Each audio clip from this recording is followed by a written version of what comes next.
Welcome to Podnutz Pro number 24. This is the show where we take you from being the home computer repair technician and we introduce you to small business, to routers, to servers, to switches, DHCP, DNS, all this stuff that you're probably going, what is he talking about? We'll tell you. So let's go to Matt first. And how you doing, Matt? Good, Lalo. Hello, everybody. How you doing, Lalo? Good, man.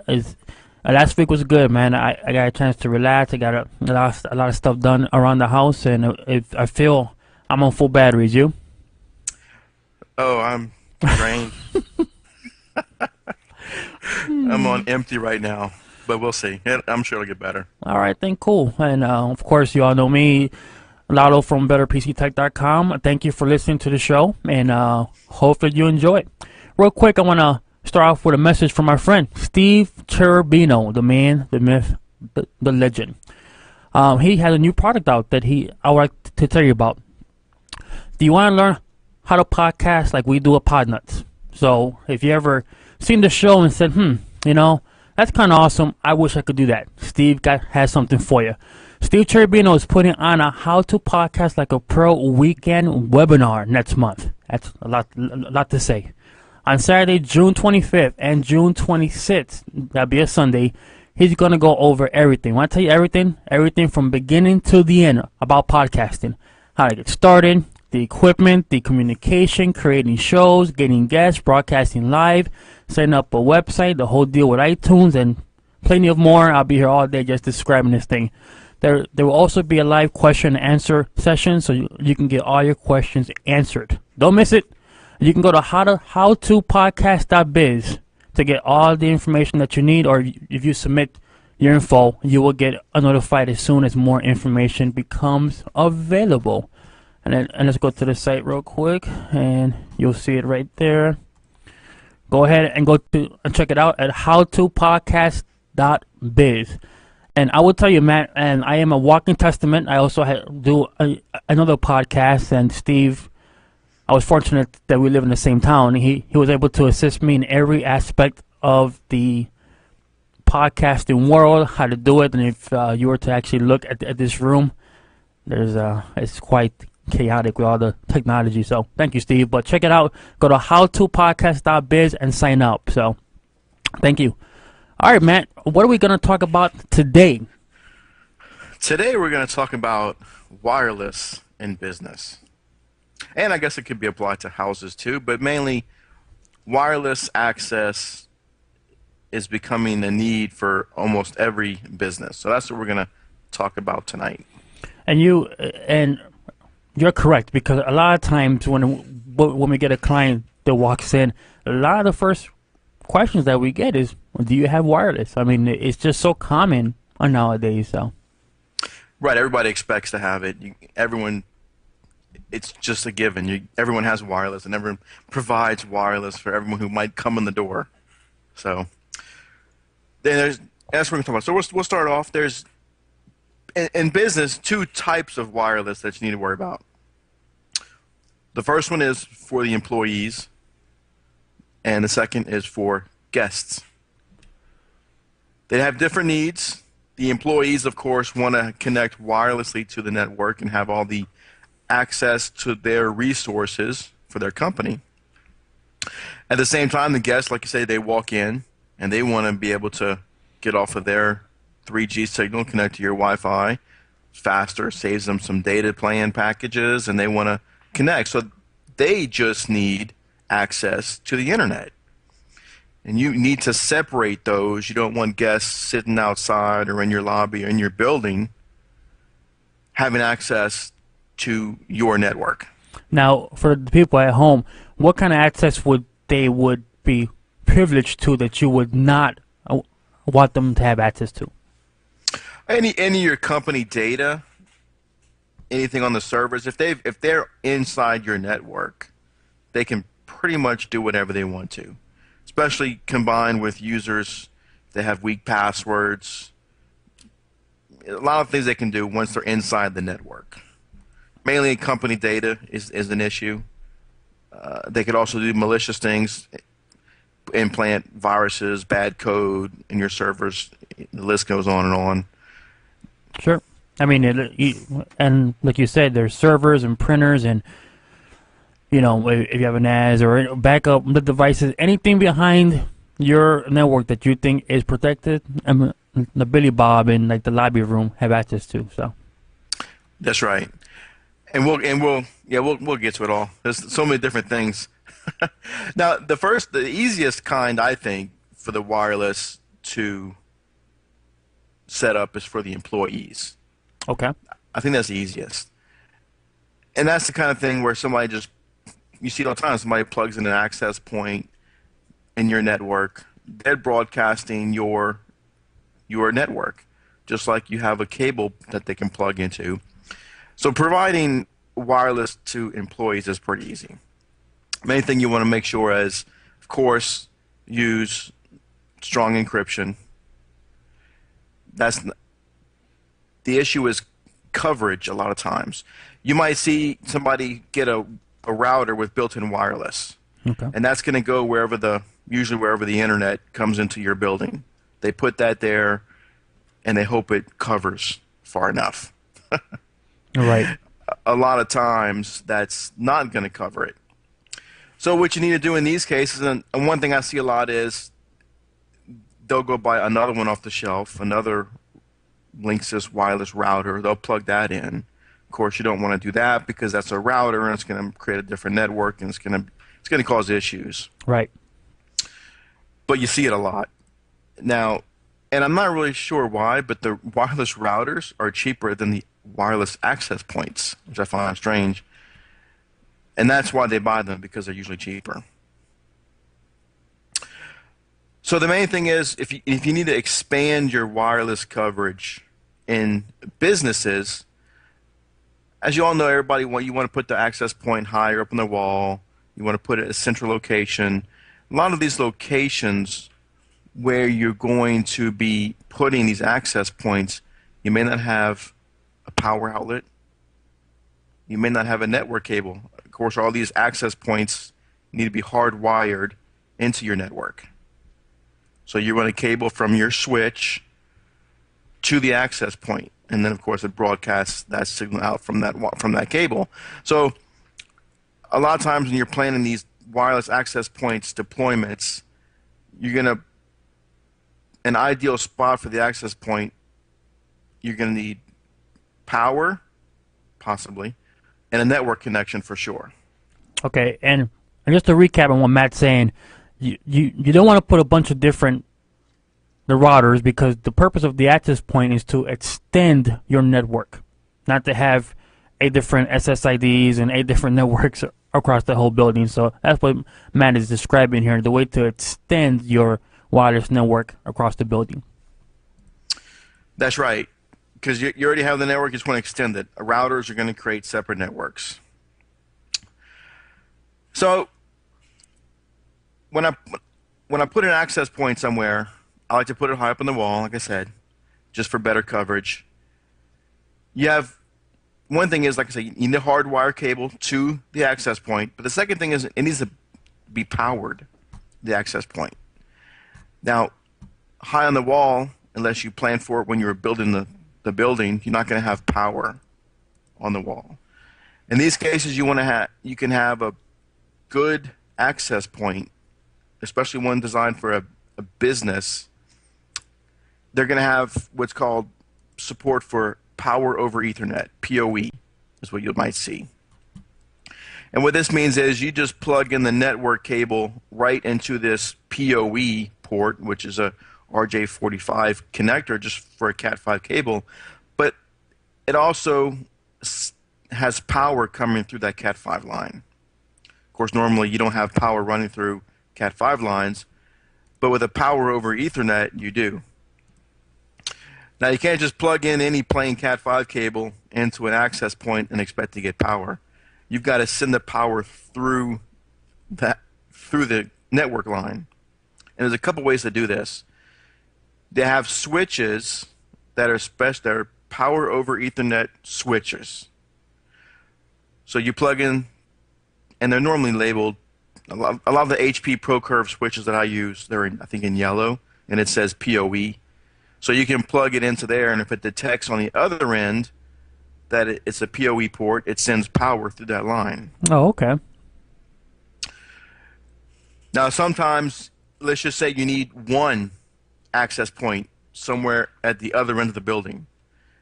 You may not want to get a power over Ethernet switch just for one power over Ethernet device. In that case, they have what's called injectors. So you take the cable, you run it to the access point. Instead of plug it into your switch, there's a little bitty box that plugs into power. Basically, it's like a switch, but it's just for one port. It just injects power into that one line that you plug into it. Okay. I don't like injectors unless it's just for one or two devices. I think they're kind of clunky. I think they fail more than the power over Ethernet switches. But for one, it's fine. But in larger buildings, you may have. I had to put one out yesterday. We had to add 10 access points around the building. So, of course, we had a power over Ethernet switch to power all of those things. Which brings me to a question I had in my notes for you, sir. At what point is too many access points too many access points? Too many access points? I don't know if you can have too many. I think because it depends on your coverage. Okay. If you had a bunch crammed into a small area, you're going to have some problems with the channels interfering with each other. If you spread them out far enough, you're not going to have that issue. So let's say you want to cover a big area. Let's just say there's going to be a big rectangle building. You might put one in each corner and let's say one in the middle. What I do on all these, this is again for just employees to use. Okay.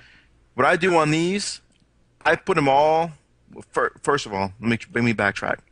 I like to stick with the same brand access point. I don't like mixing and matching. If I'm going to put 5 access points, I'm going to get 5 of the same type of access points. And what you say is that is because it's very difficult to incorporate several different manufacturers due to how they build the iOS or whatever version it's on those access points? Well, just to keep everything consistent. So if there's any handoff of the session to another access point, I think they'll work better together. Gotcha. Because if they're roaming around, you may be in coverage for one area and you're going to move off. I think you move off to the same type, it might not be as much of an issue. Plus, when you're documenting this stuff, if you have 5 of the same type of access points, a lot of these access points have static IPs by default. So if I know this model defaults to this IP address, I know that model does that. I don't have to go document each of those 5. What happens if it gets reset? This one's different than this one. This one defaults to 1.210. This one defaults to 1.111. It's just easier to know how they work. Less documentation for me. Okay. And also, so I'm going to document everyone's default information because these things can get reset pretty easily. If you don't know what the default information is, you're going to look for the manual. It's easier to document it. I also, of course, create reservations in DHCP, and we talked about that before, reservations for these access points. So in the description of the reservation, I can put the location of it.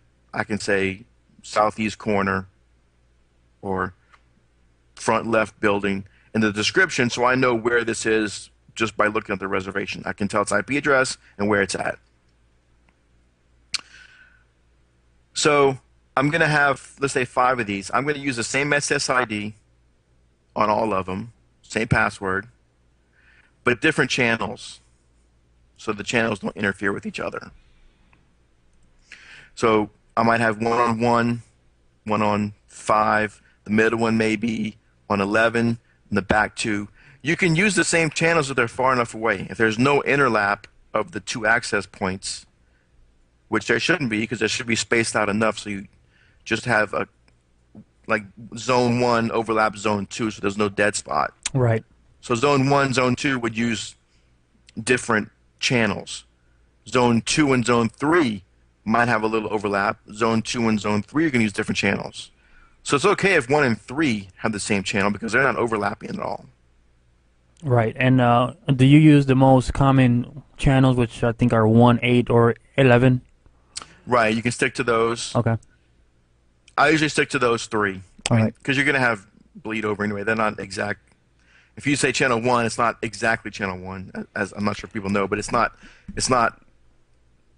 1 or 2. It's if you set to 1, it could be 2 a little bit, it could be 3. That's why you break them up a little bit. Yeah. And for the folks that don't know, why wouldn't you just want to put them all on channel 8? Just for the interference in the channels. Mm-hmm.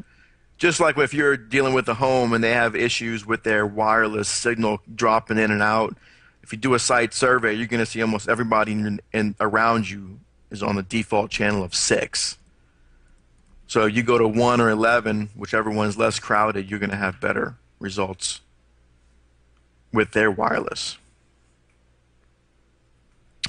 So, and somebody's asking in the chat how far to separate it. It depends on the access point. A lot of these things, and it just kind of feel. If I have a big building, I've had a big building where I thought this thing's going to need 3 access points for sure. I'll put 1 in the middle, and I'll walk around the building to see if I need more. And depending on the quality of the access point, we usually use HP ProCurve access points. They're more expensive. They range from $200 without Power over Ethernet to maybe $400 or $500 with the Power over Ethernet support. So these things are more expensive than the ones you pick up off the shelf, but they have a very good range. And you have a model in mind that you're currently using today? The ones we just put out, I just deleted. I had a picture of it too. Sorry. And I deleted it. And you know why I had a picture of it? This is a funny story. I'm not going to say this is typical of all my experience with these access points, but we got these. We bought for this place a bunch of access points, HP access points, and when we turned them on and boot them up, through the setup, it asked, "What country are you in?" And the United States was not listed in the list of countries, even though the back of it said U.S. So that was a firmware update. That the HP engineers were clueless, so I think it took them about a week, and they said, "Here's a new firmware, try this." And when we upgraded the firmware on them, US was a choice. But I'm not sure, but they worked great after that. Awesome. Just a little problem with the country. The tech support said, just use Canada. Just you can't. I say, well, I'm not sure I want to do that because different countries have different laws about how strong antennas can be. Mm-hmm. And I'm not familiar with Canada's laws. Are their antennas weaker or stronger? I mean, I'm not sure if it's better or worse to use Canada. Right. And you made a statement a little bit earlier saying that you walk around. When you say that you walk around, do you actually carry a laptop, or do you actually have some of these devices that test the wireless signal for the strength and quality? I just use I use my notebook usually. Okay. If I'm on site, I use my MacBook Pro, but the techs will take the Office Windows notebook that we have for them. And as always, for these clients, I have them test it. There you go. Which whatever device they want to connect with, I tell them you walk around where you normally work, wherever the areas are that you want connection, and make sure it works for you. Because I can say it works, but the number one rule is always have the client test it. Yes. No matter what you're doing.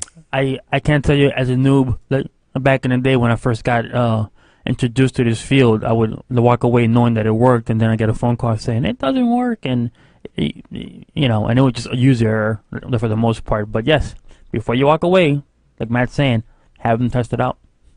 Definitely. Now, I like to use the same SSID for all the access points and same password, because that means users only have to know one password.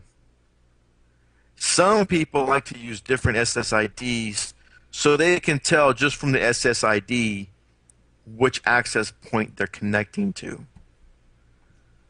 That's okay too. A lot of times, the only time I'll use a different SSID is if the access point has dual radios. So it might have one in, I might have one in only and one as G. So I may have access, let's say the SSID is just Podnutz. Okay. I might have a Podnutz 5 or Podnutz N and then a regular Podnutz. I know the regular Podnutz is just plain old, probably G 2.4 gigahertz. Whereas if it says 5 or N, that's going to be N only or 5 gigahertz only. I'll do that if they're dual radio just because I want to know which band I'm connecting to. Okay. I find it a little bit easier if they're looking at their device. If they both show up, I know the network card can support the N, or it can support the 5 gigahertz, whatever the setting is. If they don't even see it, I know that their network card can't do it. So if I'm troubleshooting in the connection, I ask them which wireless network are you connecting to, and they say connected to whatever, or they tell me what they can see in their available wireless networks. I can tell right there what the capabilities are of the card. You know what? That is something that, as you described that, I'm like, that is so smart. Because just if they see what wireless network that they can detect, that gives you the information. But you're saying that some of these access points do have that functionality of having dual radios, right?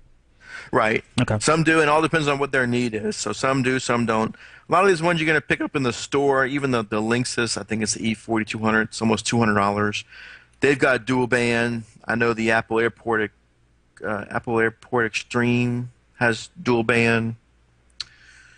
So I usually use one only and set the other one lower because I don't like mixed mode. I'll set one as G and one as N if I need to, because there's so many different mixed devices now. I don't like mixed mode. And does that affect the performance, or why? Or why is it that you would? Well, if it's one radio, and you've got, and I'll have to check and see if this is like this on the new ones. Okay. But it goes down to the lowest common denominator. So if you have one G connecting, everyone's going to connect that G. Really? So if you've got one radio for G and one is N, you have the N devices connect to N, G connects his device to G radio, and it won't slow anybody down. Okay. Did not know that. Now, a lot of these things, if you're in a smaller business and one access or one wireless router will work for you, some of these things have what's called guest mode in them. Now, what the guest mode is supposed to do is it's supposed to broadcast the wireless signal to only allow access to the internet, whereas the other radio might be for internal connections. That's up to the manufacturer, how they're implementing that. If you trust them, do I really believe that they're doing it the right way? I don't use those devices in business. It might be fine for a home where it's not that big of a target. In businesses, I don't use those. A lot of times, the business ones that I use have one wireless antenna on them, and if we enable it, it's always for, I can't say always, usually for internal access only. Okay. There are rare instances where they'll say, no, we want that for guests because we don't need wireless in the office. And this, again, is a watch guard with a wireless built into it. But the watch guards, you can configure the wireless connections as a separate interface. So I can bridge the wireless network to the internal network, which is their business, or I can bridge the wireless connection to the external network. Like a VLAN, the only thing I can have access to is the external network, meaning the internet. But in these cases, let's say they wanted to use it for internal use. Now they want to add wireless for guests. And here's where you get tricky, because a lot of places want internal access and guest access. So you need different access points for those. I don't even like doing dual band. Well, I'm going to say why you can't do that for access points anyway. Remember, your access point is going to be connected somewhere with a network cable. That network cable is going to go back to your switch somewhere. It's going to be powered by either plugging it into the connection, or it's going to be powered with power over Ethernet. Let's say you got all your access points enabled for your internal use. Those are all just go back to your main switch, just like all your computers do. But you want to add a guest network. This is where a good router comes in handy, because at least on the watch guards, you can designate a port as an optional network. And then I can bridge that optional network to the external interface only, meaning anything plugged into that port is separated VLAN, like a VLAN, only to the internet. So I can take a switch, and I can plug that switch into that optional port on the watch guard. And then I run all the other access points to that switch. So all the guest access points go to this switch. This switch connects to the optional network. Optional network is out the external bridge to the external interface only. All right, for the folks that are listening that never heard that term bridge, how can you describe that to them so they can fully embrace this? Okay, so that's a good question. Meaning, okay, the guest access points, you can consider them one entity because they're all connected to one switch. Right. So after the switch, you plug it into a port on the watch guard. From there, you're connecting to another entity, which is your watch guard, which can have the ability to go a few places from there. It can go back to the internal network where your servers and your workstations are. You've also got the internet plugged into there, or if you have other networks. So a bridge means everything from this port, this bridge or this road just goes to the internet. That's this connection. It's connected to the internet through that device. It can't veer off and go to your internal network. It's just channeled right to the external interface, which is the internet. Cool. So let me check my notes here. I'm lost my area. Okay, so the access points for the guests. Now, it depends. You can have, it's up to the customer if they want to have security on this. It's bridged to the internet. A lot of times they don't want to have to worry about a password for guests. I label the SSDs, again, all the same SSID, all the same password, but I mark the SSIDs as clearly as guests. So you have to train the users because the users are going to see both of them. Right. They're going to see the internal and the external. So you have to train them, don't connect to guest. And they do it. They're going to do it. Oh, yeah. They're not going to pay attention. But you don't give them the advantage of having a password on that guest network is they can't connect with accidentally because you don't give them that password.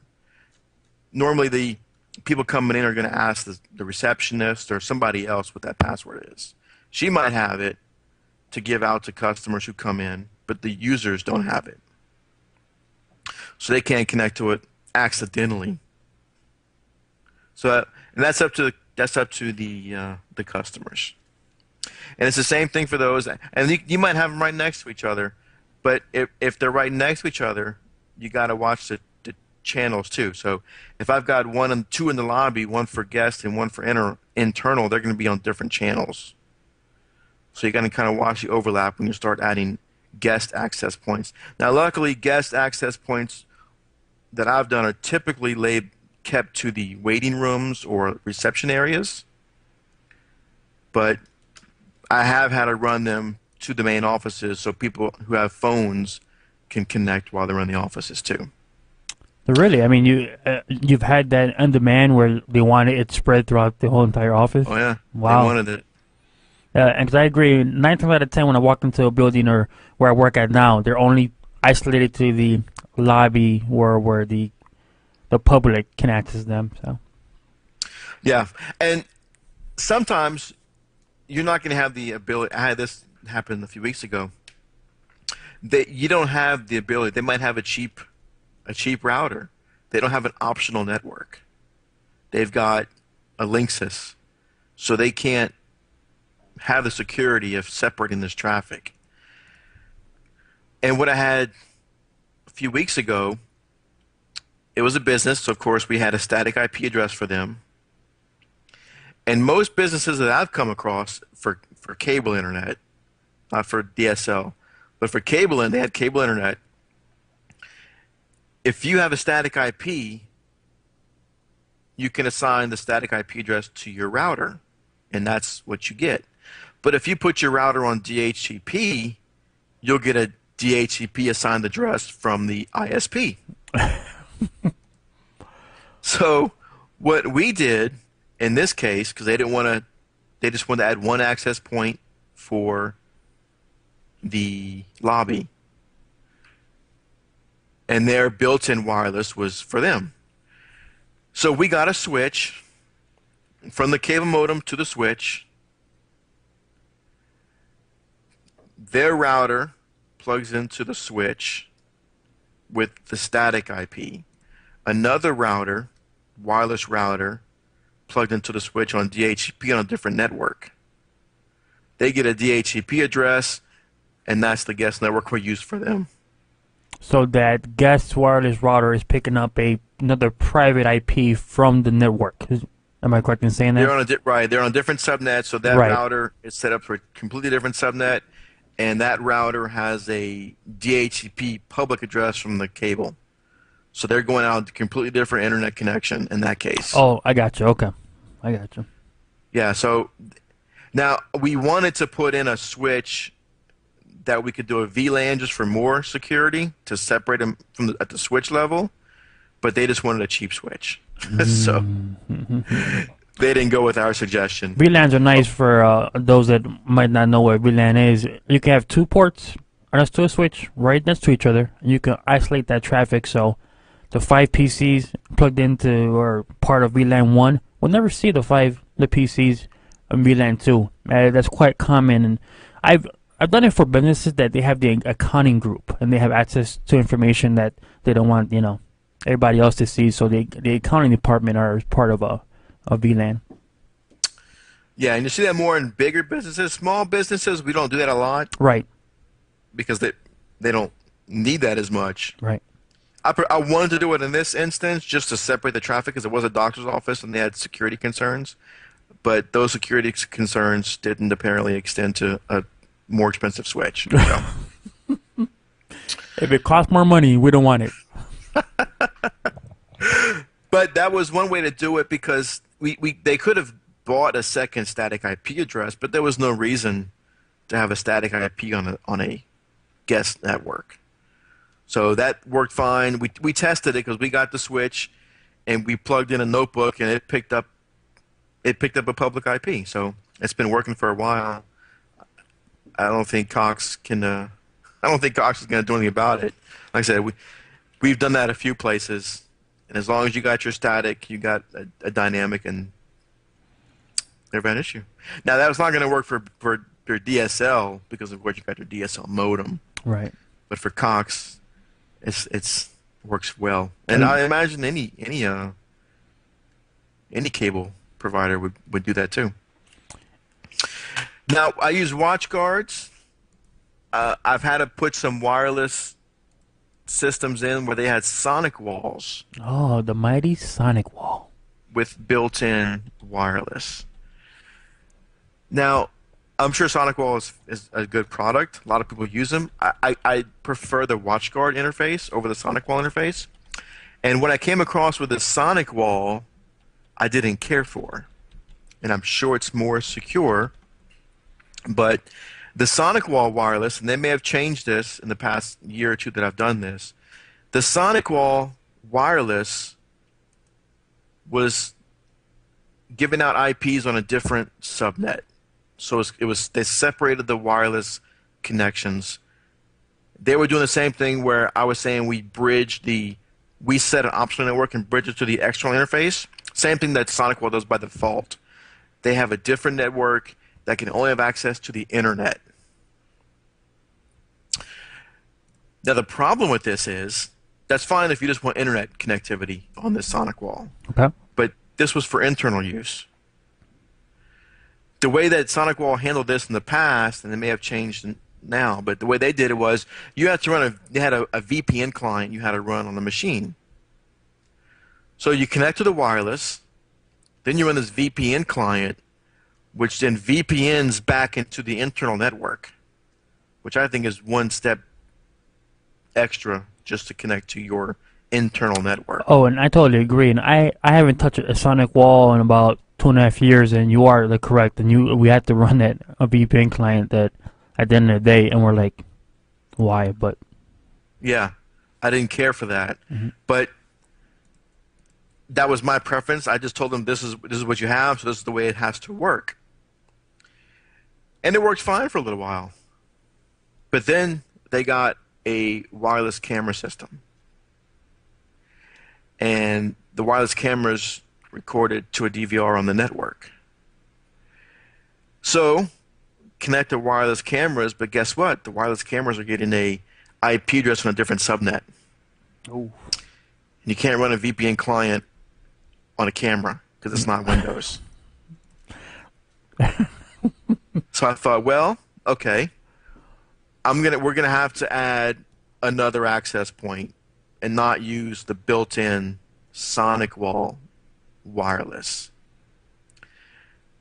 So I plug in another access point, and it doesn't work.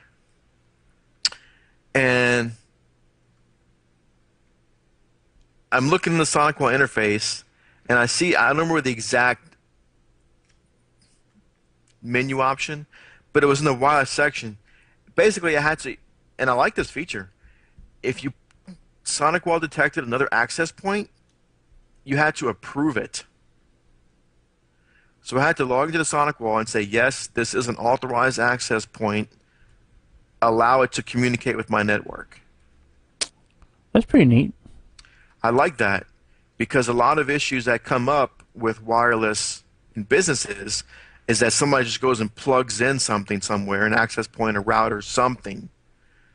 But with this SonicWall feature, I had, as the administrator of the router, I had to approve it. Now, I did like that feature, but I don't like that you have to run a VPN client off the internal wireless connection. Going back to this feature, you are correct. And for those of you that say that might say to yourselves, who would plug in stuff on your network? Oh, it happens, my friends. It definitely happens. And then you find it, and then you give them a look, and you unplug the power to the device, and you say thanks, appreciate it. Right, and of course, with the reason you're even looking for it is because there's an issue somewhere. Exactly, That's caused by this. especially with a router is throwing off the oddball IP addresses, and you're like, why are you getting this IP address? And Yeah. Right, they can't connect to the server. Let's do an IP config. See if you can ping the server. No, can't ping it by name. Ping by IP. No, can't ping by IP. Okay, let's IP config. Let's see what you're getting. They're getting some 192.168.1.100 when that's not your network. right. And then, of course, has anything changed? No. So that's common. Access points are common. Unauthorized access points are common. And it happens. And that's a good reason, like we talked about before, to not leave your network at the default or at a common IP scheme. All these things are running .192.168.1. something. It's nice to not use that network. So when someone does plug it in, you can tell that that's not your network. Because if you have the same network, that's when you get these IP conflicts, and you'll get a call. I got a pop on my screen that's saying there's an IP conflict. What does that mean? Well, you look in the logs, and normally it means that somebody plugged something in they shouldn't have. Or what's common is if they're at a coffee shop or their house on a wireless network, that wireless network gave them an IP of 192.168.1.10. Their lease isn't up yet. They come to the office with that IP address, but someone else already has it. It throws up a conflict. Right, and what Matt's saying, when you hear him say lease, when you grab an IP address, I don't know about these wireless devices, but I know on Windows Server you get that lease for 8 days by default, unless you change that. So you will always get 192.168.1.10 for 8 days. If you do IP config, a release or renew, you still get the same IP address. So that's what he's referring to. Yep, and those leases typically renew when they're halfway expired. Right. So and I see that issue a lot as if somebody installs a device, a printer, let's say, and they just set up a TCP/IP port to the assigned IP address that you get through DHCP. It might work. It might work for a long time, because if you get an IP address, it renews it halfway through. It's going to be available because they already have that address, so they can keep using the same IP for a long time. The issue comes when something's rebooted, and it just asks for a new one, and it gets a new one. So I see that. So if they were on a different network, if you were on 192.168.25, that's something, the 1.10 address he got from the coffee shop isn't going to conflict. He's just going to ask for a new IP address, he'll get it, and no one's going to know any different. Right. Another thing that people get concerned about too much, I think, it needs to be addressed, is if wireless is legal in whatever field the company is working in. They say, well, it's a law firm, it's a doctor's office, it's this, it's that. I'm not sure if I can do wireless. I've done work, or I do work, law firms, medical offices, publicly traded companies, companies that have to go through Sarbanes-Oxley's. None of these companies have any issues running wireless in their office. As long as you can secure it, put encryption on it, that's all you need to do. If there's a requirement for them to not allow in wireless, they should know about it. So if they call me and say, I want wireless, I'm going to put in wireless. You shall get wireless. Right. It's not my place to say, are you sure you're allowed to have wireless? Mm-hmm. Because it's their company. I'm sure they know their business. Now, if it's in a medical office, I'm not going to allow – I don't allow unsecured anywhere. I do encryption everywhere. There's a law firm, doctor's office, whatever. There's always encryption on access points that can access the internal network. Always. So don't get caught up in this. Don't be researching hours and hours online the requirements for a medical office to have wireless. Unless they're paying you for hours and hours of research, I don't do it. Yes, and Matt said the two magic words, Sarbanes-Oxley. If you want some nice reading material, just go ahead and Google that and see if you can even comprehend that whole entire document. And I mean, most larger IT companies have one or two or a team of individuals that just contain themselves just within understanding those policies. So. Right. The requirements, and they're to be the ones who tell you, here's my requirement. We want wireless, and here's our requirements.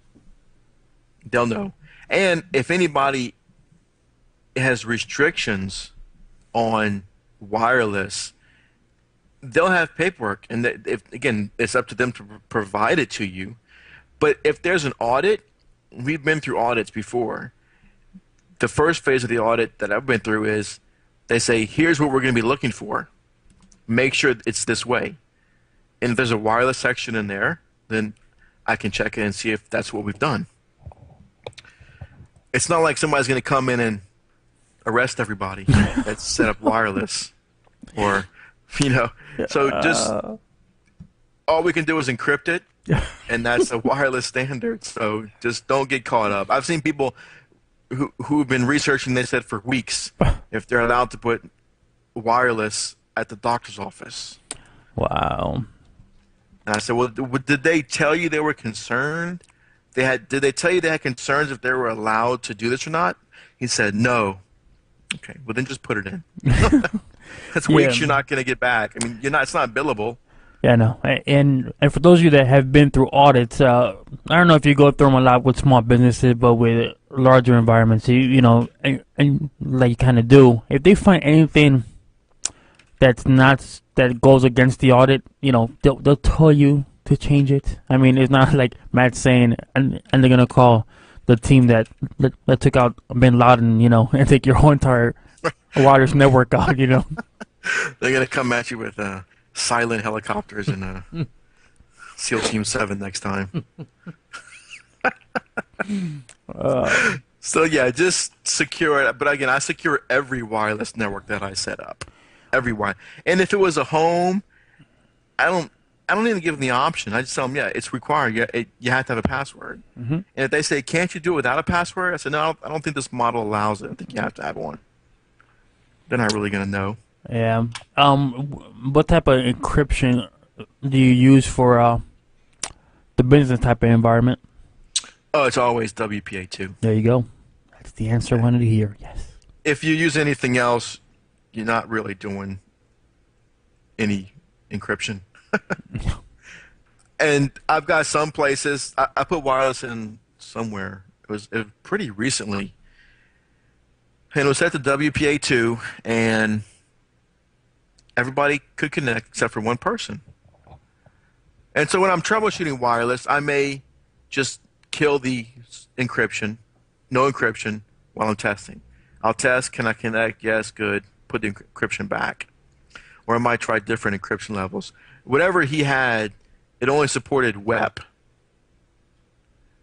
So I told them he can't use wireless. Because I'm not going to put the whole network at risk.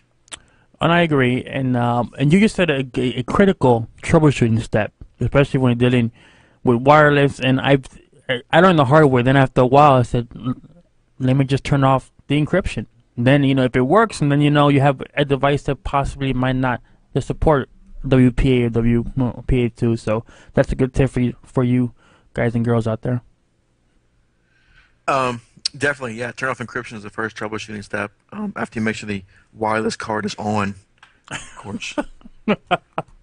Or that they have a wireless card.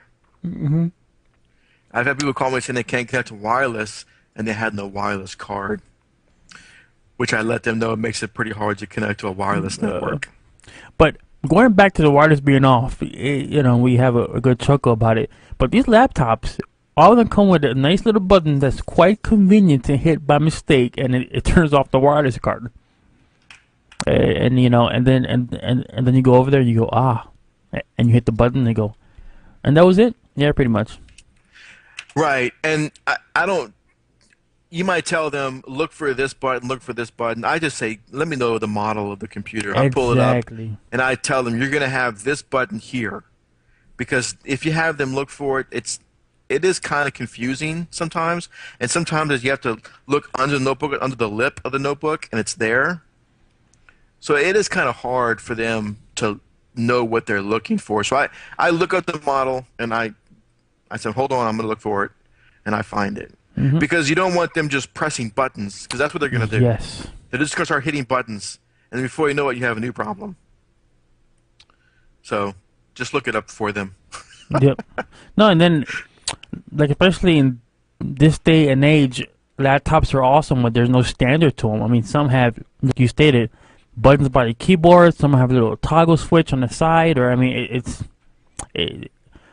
there's no one standard, so just get the model, if you could, from Mary, and then just figure it out. Mm-hmm.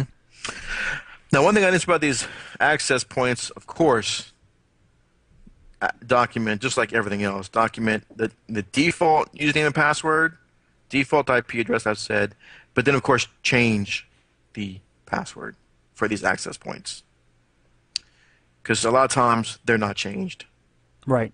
And if they're not changed, you're not really doing anybody any good. So Yeah. document the defaults and then document what you set it to. Some people like to put static IPs on access points. Even though I've seen people use reservations for everything else, they use static for the access points. I'm not sure what their reasoning was, but again, with static IPs, you can't tell what they are unless they're documented, where you get some kind of IP scanner. So those should be reservations also. And, you know, I had one issue one time where I found a rogue access point or a rogue router because I was getting IP conflicts on a machine. And I think I've said this before, in the event logs, it'll tell you IP conflict detected, and it'll tell you the conflicting MAC address of the other device. And this is useful because you can take that MAC address, and there are sites, if you do a Google search for MAC address lookup, there are sites where you can put that MAC address in, and it'll read the first part of it and tell you what vendor ID that is. Right. So when I did this, I'm thinking it's a computer. When I did it, it came back Linksys. So right away, I knew I've got a Linksys device that's plugged in that you're conflicting with. So then I just had to walk around looking for a Linksys, which was found pretty quickly. But sometimes they can hide these things. I've found access points in ceilings, above drop ceilings. And this particular one was in the bathroom, in the drop ceiling. They'll never look there, ever. Right. And when I went to this place, I said, I'm detecting an access point. Do you know where it is? He said, you know, I saw this guy in the bathroom in the ceiling. And I thought to myself, that's a little strange. Did you tell anybody else about this? Because I'd be worried he's putting something in there. Camera? He just said, I just saw him up in the ceiling. So sure enough, access point in the ceiling in the bathroom. And a lot of times I'll see these things because I'll see an extension cord going up in the ceiling.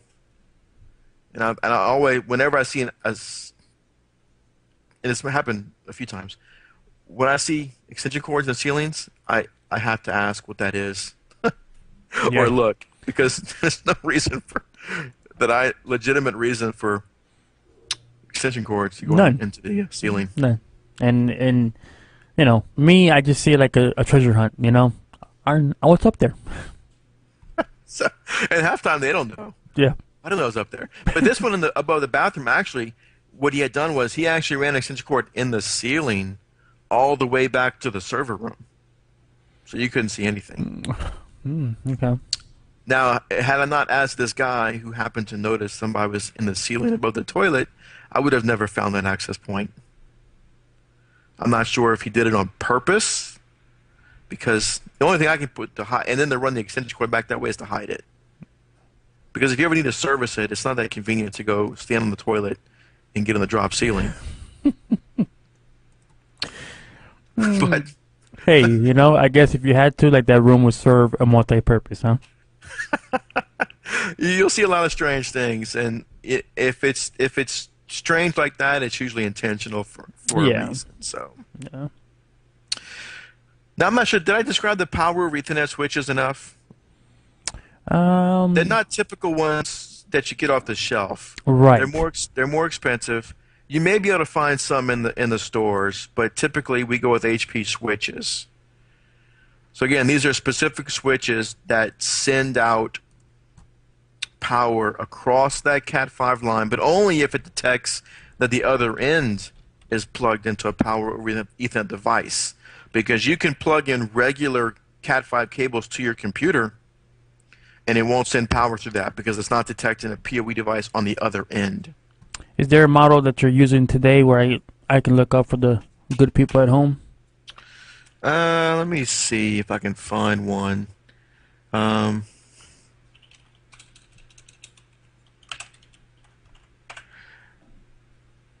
So if you've got a small place, you may, and they have it, you may just get a new switch because it's safe to plug it in as long as. The one I put in this other place was a HP ProCurve 2520G dash 8 dash PoE. And they'll typically light up when there's there's a separate, you usually got a link light. There's usually a power over Ethernet light too when it's using power over Ethernet. Okay. He's doing a quick search, and of course my crazy typing skills have deceived me once again. So. And I know it's not the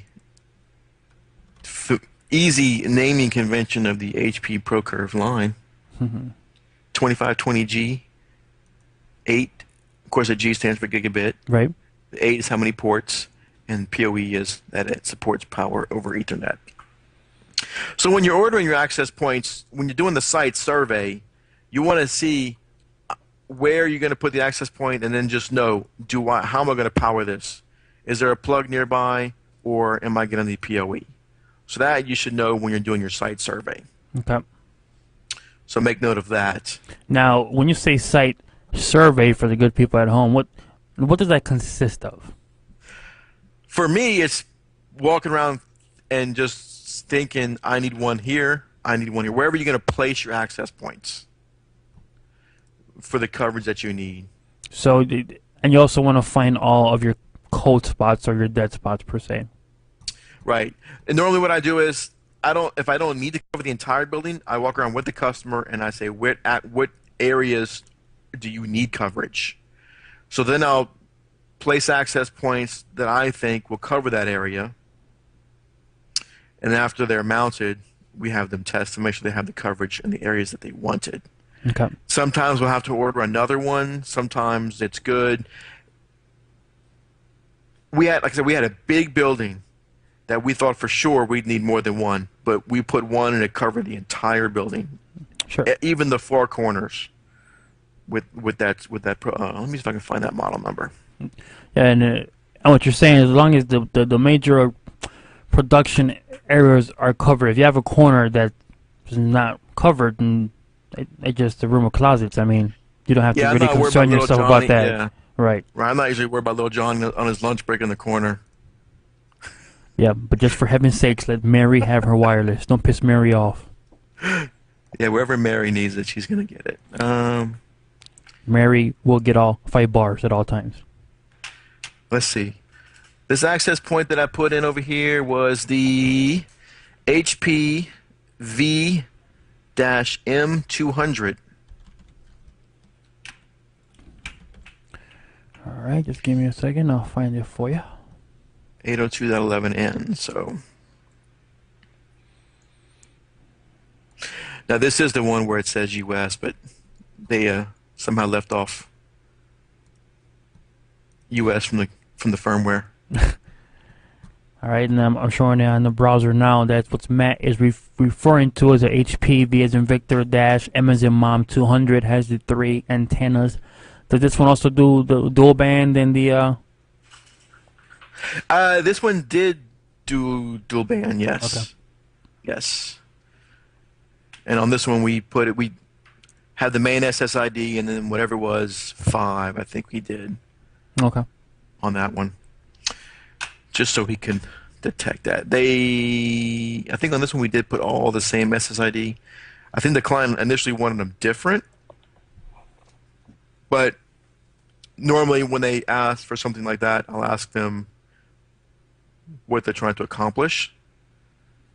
And if they have a valid reason, I'll discuss it, but then I'll let them know. She just thought that they needed separate SSIDs, which I'm not sure why she would think. I said, because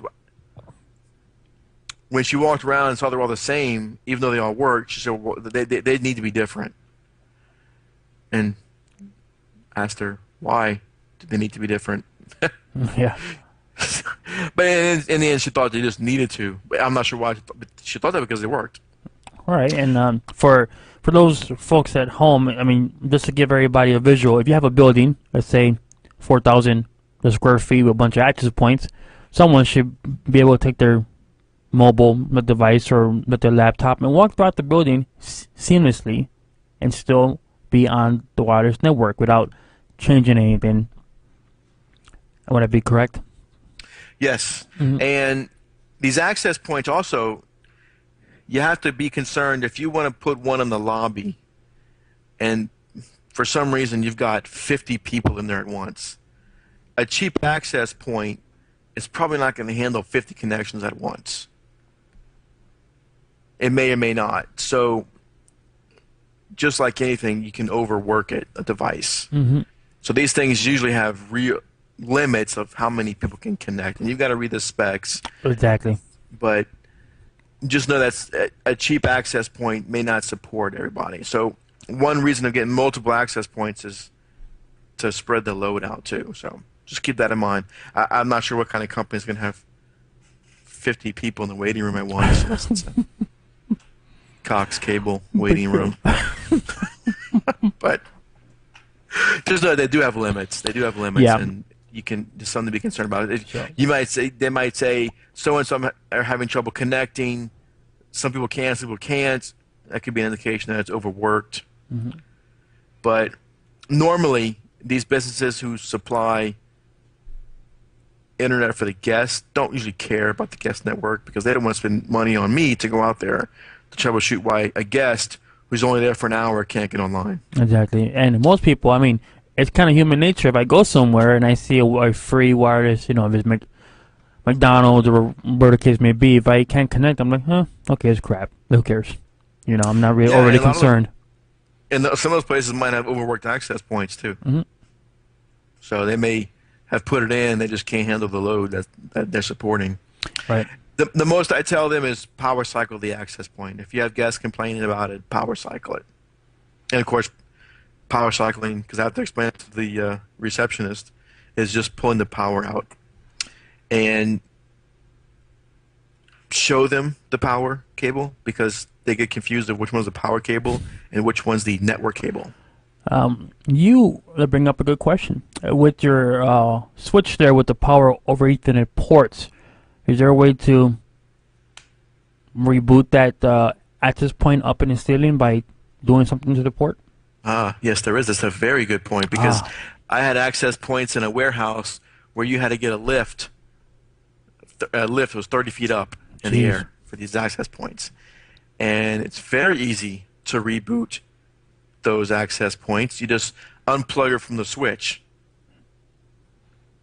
Mm-hmm. So you unplug whatever. If that power Ethernet device plugs in the port 5 on the switch, you just pull port 5 out the switch, and it's going to lose power. There you go. That by itself, 'cause I hate heights, as people know, would force me to buy those switches. They're nice. They're nice. And I remember I actually had a guy. He was trying to figure out. He tried to figure out how to power cycle it. And I told him to just pull the cable, pull the network cable. But I wasn't clear, so he went and got his lift and lifted it up and pulled it from the access point. And so he called me back in about an hour after I talked to him. He said, "Okay, I finally got it." I said, I'm sorry, you finally got it?" I said, "You just got to pull it out of the switch." "Oh, out of the switch?" I said, "I'm sorry. I mean, it's the same thing. It's just one into the other, you know." Yeah. But he didn't catch that.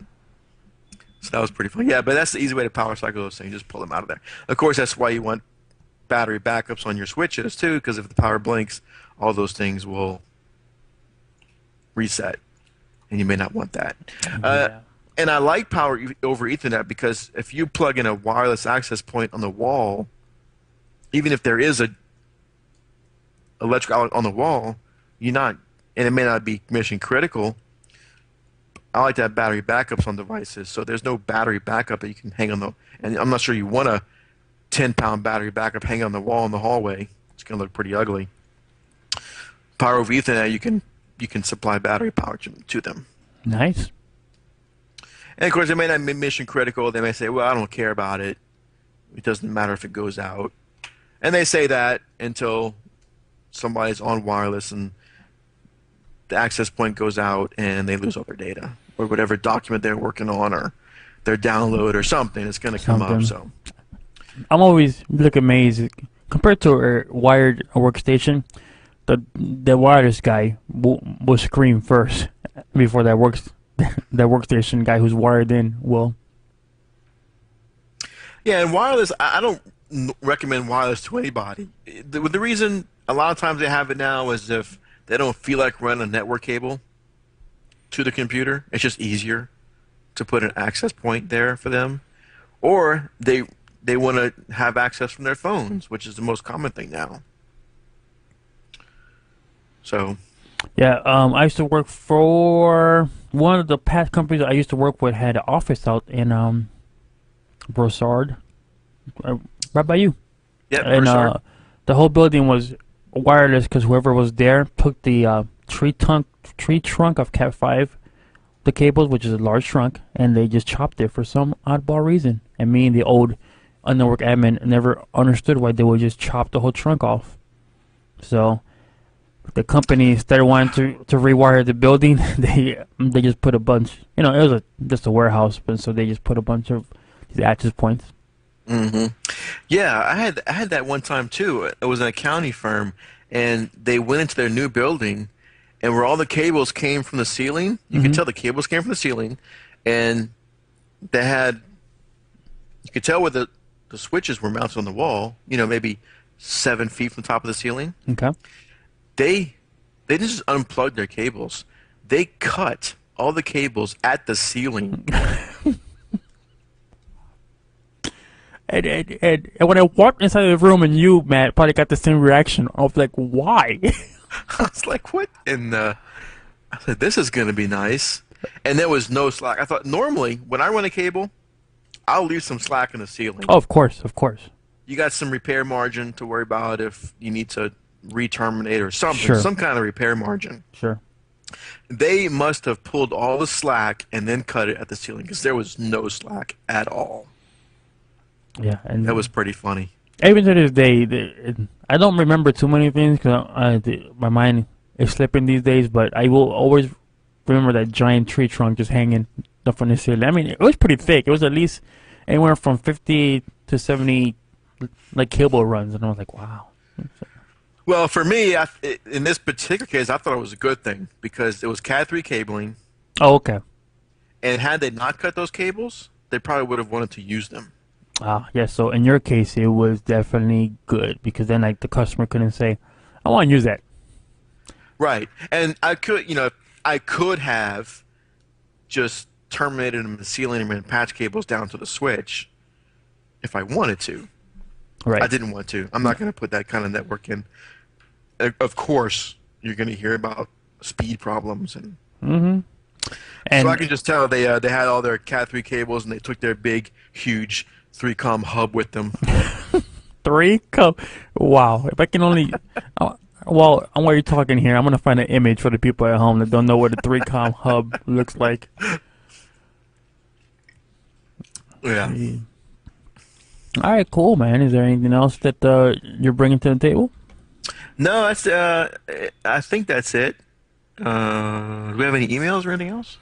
Um, I was looking through the emails, and I don't really consider the emails that folks write us. I don't think that they want them read on the show because they seem kind of personal. And I don't know if you agree with that. Yeah. So, That's right. so if you have a comment for the show, you have an email that you want to be read on Podnutz Pro, can just do us a favor and somewhere say, can you please read on the show, because we do get plenty of emails, and Matt is pretty good. I'm really surprised how quickly Matt responds.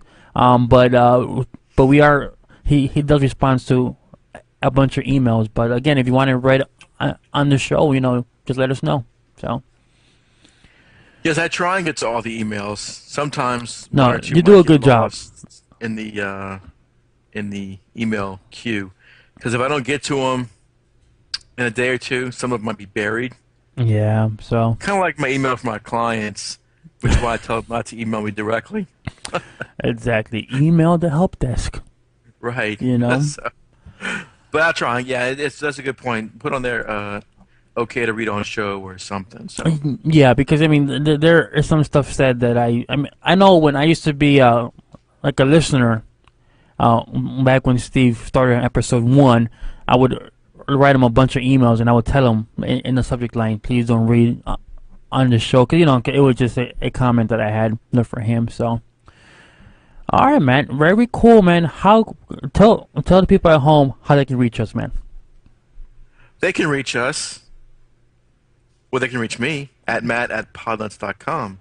And I'm pretty sure they can reach you at Lalo at podnutz.com. And you would be correct, my friend. If you have any questions or comments, any suggestions, we got a couple of show ideas.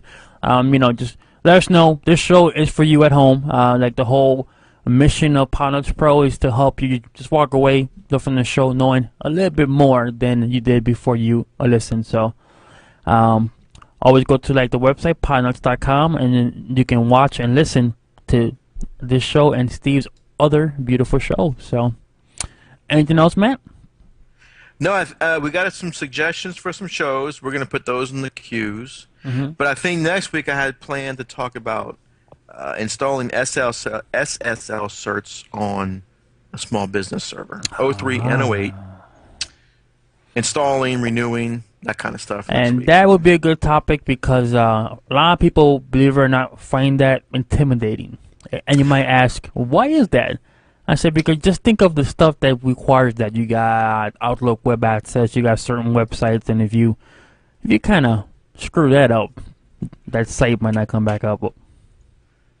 Yeah, exactly. So. And it's something I know that even when the first one I did, I thought I really need an SSL cert on this thing, especially from Outlook Anywhere, meaning opening up Outlook on the road when you're not connected to the office. Some phones, you have to have it. So it's not that complicated. Like I said, it is intimidating, but there's certain steps you have to follow, and that's what we're going to go over next week. And then once you do it a couple of times, and you're like, oh, okay, cool.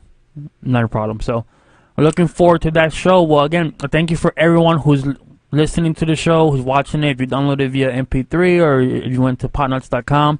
For those of you that missed the announcement a little bit earlier, go check out Steve. He's going to show or conduct a webinar on how to podcast from beginning to the very end, the equipment that you need, best practices, all the website, everything that's involved. And you can go to howtopodcast.biz. So show Mr. Steve Cherubino, the man, some support. So, all right, man. I thank you once again for joining us. You're just a wealth of information. I couldn't even put a price tag on you. Oh, that's great. I can always put a price tag. Okay, there you go. This coming from the man that makes the money. So, again, and thank you very much, and we'll see you next week.